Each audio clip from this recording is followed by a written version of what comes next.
se conforme aux dispositions réglementaires, c'est-à-dire le respect du code de la route. C'est à partir de ce moment que je suis convaincu que nous pouvons aboutir à des résultats positifs, c'est-à-dire la réduction du nombre d'accidents de circulation routière dans notre pays. La ville de Tchibanga connaît de nombreux manquements au niveau de son réseau routier, notamment l'absence considérable des panneaux de signalisation, des trottoirs et des ponts non sécurisés. Le collectif des transports de Tchibanga lance un appel. On a profité également de l'occasion pour leur dire ce que nous avons comme difficulté ici depuis des décennies. C'est juste pour leur dire qu'on veut que le gouvernement fasse son travail. On a par exemple le ministère du Transport qui doit nous faciliter, on a le ministère des Travaux publics qui doit nous faciliter, on a l'urbanisme, ainsi de suite. Et à l'intérieur, ici, c'est-à-dire que dans la ville, il y a la mairie qui doit nous aider. À toutes fins utiles, des efforts en matière de sécurité routière restent à faire car une route sans signalisation routière est une route muette qui peut être source de conséquences graves. Nous restons à Tchibanga, au sud du Gabon, pour parler de cette distribution des kits scolaires aux élèves démunis de la commune. L'œuvre est de Jean-Marc Mundunga Bigunda, candidat malheureux aux dernières législatives. Les détails, Cyril Berton-Galéco. C'est près de 500 élèves, accompagnés par la plupart d'entre eux, de leurs parents tous démunis, venus recevoir ces kits de rentrée scolaire contenant des cahiers, stylos, craies et bien d'autres instruments pour bien suivre les enseignements donnés par les instituteurs dans leurs différentes salles de classe. Le bienfaiteur, candidat malheureux aux dernières élections législatives, exhorte les récipiendaires d'en faire bon usage. Quand on a déjà un donateur qui vient vers notre commune de Tchibanga, donner ce que nous les parents nous ne pouvions pas vraiment acheter pour nos enfants, mais ça nous fait du bien. Pour moi, pour une mère d'enfant, je me sens très contente pour ce geste-là que venait de faire M. Jean-Marc. Vraiment, pour ce trousseau de scolarité de mes enfants, je suis vraiment contente parce qu'il nous a aidés particulièrement. Et tout ça, les enfants ne sont pas vraiment... C'est l'enquête scolaire. C'est pas vraiment... On n'a pas encore tout acheté. Et lui, il vient de nous venir en aide. Pour ça, je le remercie vraiment parce que nous sommes très contents pour ça. Soulagement pour les parents d'élèves et une joie pour les bénéficiaires. Ces derniers qui prendront certainement le relais du développement du Gabon de demain n'ont pas manqué de remercier leur bienfaiteur, non sans lui demander que le geste soit annuel, car ces beaux jours sont bien rares. La deuxième édition du Salon international du livre et des arts de Libreville a été officiellement lancée à la Chambre de commerce. Objectif de cette rencontre, valoriser et promouvoir l'art sur toutes ses formes. Et parmi les amis du livre, il y avait nos reporters Pierre Claver-Hila et Blanche Mihindou Badjina. Placé sous le thème « L'Afrique au carrefour du livre et des arts », le Salon international du livre et des arts de Libreville, SILAL, s'ouvre à toutes les formes de culture de la sous-région. Occasion pour le SILAL de mettre l'art en avant, d'attirer les autres éditions à participer à ce salon et proposer des œuvres littéraires, artistiques et objets culturels doublés de symboles. Cette rencontre est la manifestation des expressions artistiques en tout genre. À cette diversité, il conviendrait de reconnaître la force et la splendeur du savoir-faire culturel africain. Au-delà de cet aspect festif, il est évident que le SILAL est aussi un facteur de production de la richesse, à la fois culturelle et économique. Magnifier le livre et les arts, c'est une manière de confirmer l'identité africaine de ces expressions artistiques. Pour preuve, la plus grande bibliothèque du monde dans l'Antiquité se trouvait en Afrique, à Alexandrie. Et le masque le plus cher du monde est aussi africain. Occasion pour la secrétaire générale du SILAL d'édifier sur les dispositions et règlements du salon. Les points principaux sont les suivants. Donc la disposition générale, les stands, la tombola qui est un événement nouveau pour cette deuxième édition et les délais de chantier. Au niveau des dispositions générales, l'article 6, parce que certains d'entre vous ont peut-être l'ancien règlement, donc l'article 6 portant sur le prix des stands a été modifié. En effet, Les prix des stands sont désormais fonction de la catégorie des exposants. Le Silal est le lieu par excellence où les auteurs se retrouvent pour concocter des œuvres afin de les mettre à la disposition du public, car la culture, c'est ce qui reste quand on est tout oublié. Les amoureux de la production artistique sont vivement attendus à ce rendez-vous prévu du 20 au 23 mars 2013 à Gabon Expo. Pascal Yamal-Ndoye, le gouverneur de la province du Moyen-Ogooué, vient de procéder à la remise de récompenses aux lauréats de la 15e édition du Grand Prix du président de la République. La cérémonie s'est déroulée à la Maison de la Femme de Lambaréné. Un reportage signé Ludwin Kavou et Liyakunda. Décernés viennent là de valoriser les efforts de femmes dévouées à l'agriculture, au moment où le retour à la terre encouragé par les plus hautes autorités n'est perçu par plus d'un que comme un simple slogan. Heureuse récipiendaire aujourd'hui de ces prix, je vous adresse nos sincères félicitations et de continuer au lieu de s'arrêter à 1000 mètres carrés, mais c'est d'avoir des grandes plantations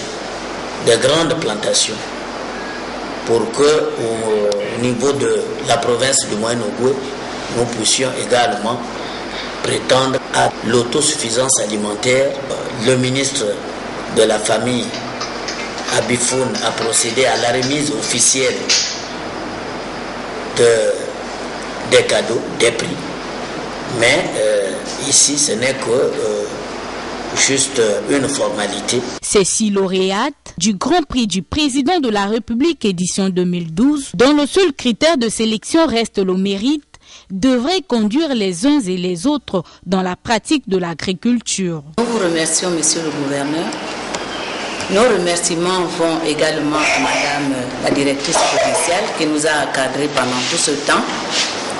Nous vous prions également de bien vouloir transmettre nos remerciements à Madame la ministre de la Condition féminine ainsi qu'au président de la République qui ne cesse de déployer ses efforts pour le développement de la femme gabonaise dans un Gabon émergent. De l'agriculture, un secteur encore en plein essor au Gabon où la dépendance alimentaire reste un véritable problème.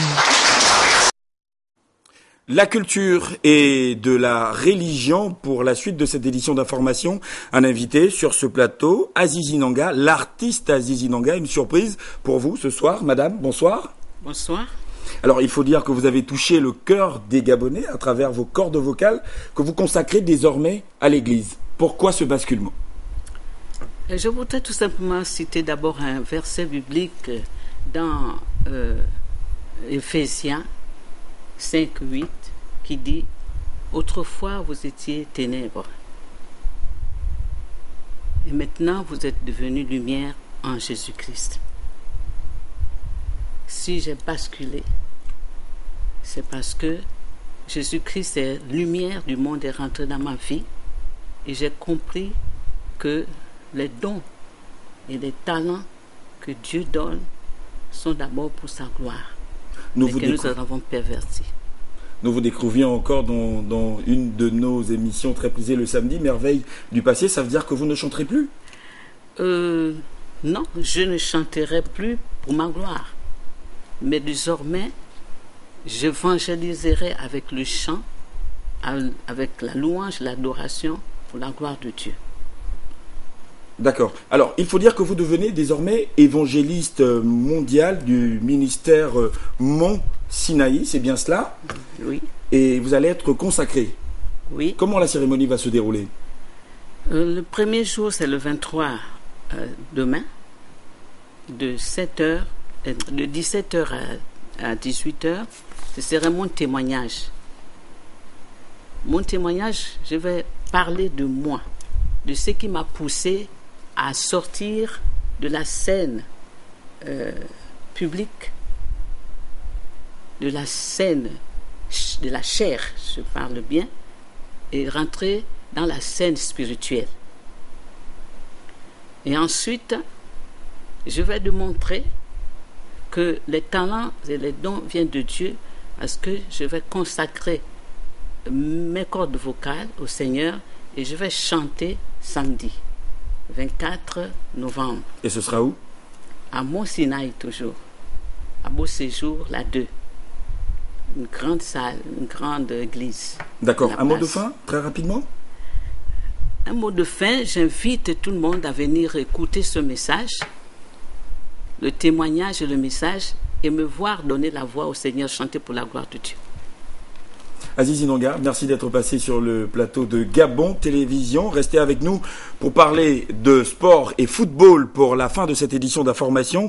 Le championnat national professionnel sera à la 6e journée ce week-end. Vous le savez, la compétition prend de l'envergure au fil des jours. Leader, Union Sportive Bitam, toujours enclin à jouer les premiers rôles, ne cache pas ses ambitions. Il a à son actif 5 victoires en autant de sorties, donc 3 hors de ses bases. Conserver ce très convoité fauteuil de leader dans cette fournaise de Gaston Péril ce samedi est son principal objectif face à un adversaire pour entier de solidarité, a priori bien prenable. Mais il ne faut jamais gérer de rien dans une compétition à l'issue des matchs aléatoires. Déjà ce vendredi en soirée, après avoir subi une petite correction la journée précédente par l'Union Sportive Bitam, l'FC Sapin, devant l'Athletic Club de Bongoville tâtonnant dans les profondeurs du classement, tentera de redresser la barre. L'entraîneur Yves Brechtot en est conscient. Le match de Bongoville s'annonce pas facile, avec des joueurs d'expérience, avec des joueurs qui ont une certaine maturité à tout niveau. On le sait, on le sait pertinemment, mais ce genre de match peut être très compliqué si on ne fait pas ce qu'il faut dès la première minute. Donc on est prévenu, on a préparé, on est serein, mais vraiment déterminé. Et ce que je souhaite, c'est que mes joueurs soient dans un enthousiasme débordant, avec tout ce que ça comprend, sur la confiance, sur la tout-lucidité, sur la tout-sérénité. Et c'est ce que j'aspire à travers tout mon effectif ce week-end et dans les week-ends à venir. Samedi encore, à 16h, au stade Henri-Sylvain de Mondet, Mangasport, manifestement avide de victoire, prendra la mesure d'un surprenant centenaire sportif dans le ciel du leader. Et puis au stade Monédan, le match phare de cette journée entre Missile et le champion en titre, Serk Mounana, l'une comme l'autre formation envisage se rapprocher du peloton de tête. À la même heure, au stade de Nzanayon, Sogea, qui s'accommode mal d'une peu confortable 12e place, va accueillir les Migoé de Pélican, pas aussi remuant en ce début de saison comparativement à la précédente. Dimanche, à 16h, à Monédan, Omilazami aura à cœur de redonner le sourire à ses supporters dans sa mission de battre l'Union Sportive de Yem bien vulnérable hors de son fief mythique d'Atomassi. La dernière confrontation sera celle que disputeront en Bayer-Franceville, Guénéa-Soukou local et le stade Migovéen, restés respectivement plombés au pitoyable et relégable 13e et 14e place avec 0 pointé. Une 6e journée qui s'annonce très ouverte. Point final à cette édition d'information. Merci à vous de l'avoir suivi. Derrière le générique fin de ce journal, vous suivrez un magazine consacré au séjour du Premier ministre, chef du gouvernement Raymond Dong Sima en Côte d'Ivoire, où il était prendre part à la conférence mondiale sur le cacao. Au son, il y avait Léger Mavioga, caméra Pierre Claverella, lumière Christiane Dongba, Nodal Paul Bikoukou, VTR Tanguy Tsaka, toute l'équipe d'antenne conduite par Nestor et Comier avec Léa Bifana à la coordination de ce journal. Ce j'entends moi pour vous dire merci à vous de rester fidèles à Gabon Télévision.